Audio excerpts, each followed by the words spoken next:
எண்ணெய் ஊற்றிக்கலாம். நெய் போட்டுக்கலாம்.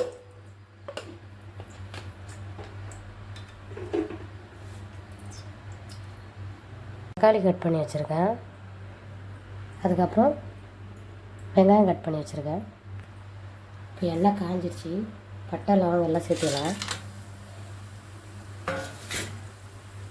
இப்போது வெஜிடேபிள் எடுத்து வச்சுருக்கேன்.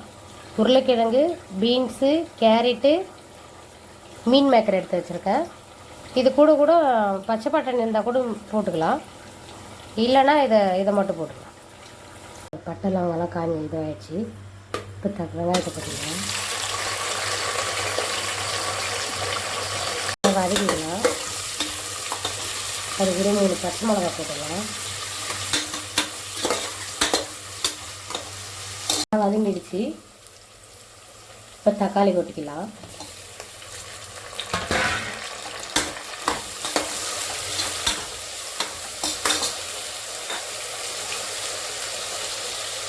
தேவையான உப்பு போட்டுக்கலாம்.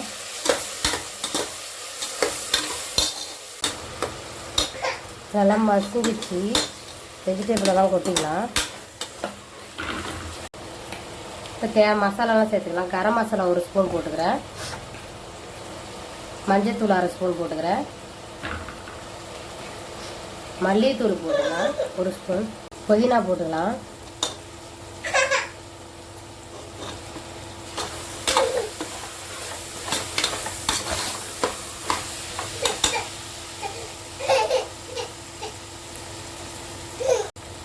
தேவையான அளவு தயிர் போட்டுக்கலாம்.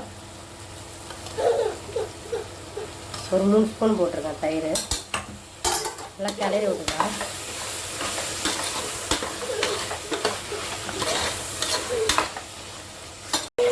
தேவையான அளவு அரிசி போட்டுக்கலாம். இதெல்லாம் 1 கிளாஸ் எடுத்துருக்கேன் ரைஸு. இதில் 1.5 கிளாஸ் ஊற்றிக்கலாம். தேவையான அளவு தண்ணி ஊற்றிக்கலாம்.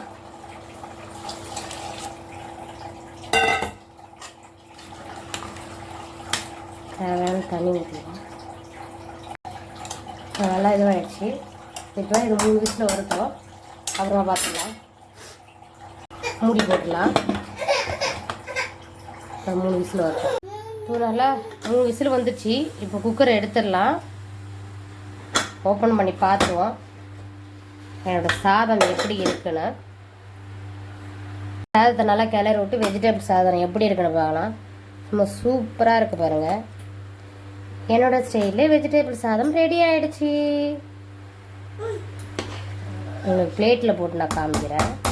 என்னோட ஸ்டைலில் இப்போ வெஜிடபிள் சாதம் ரெடி ஆகிடுச்சு. இதுக்கு நான் சைட் டிஷ்ஷாக பச்சடி வச்சுருக்கேன். இதை பிடிச்சிருந்தா லைக் பண்ணுங்கள், ஷேர் பண்ணுங்கள், கமெண்ட் பண்ணுங்கள். மறக்காமல் Maran Tamil YouTube channel subscribe பண்ணுங்கள், பெல் பட்டன் அமைக்கிறேன். பாய். நெக்ஸ்ட் வீடியோவில் பார்ப்போம்.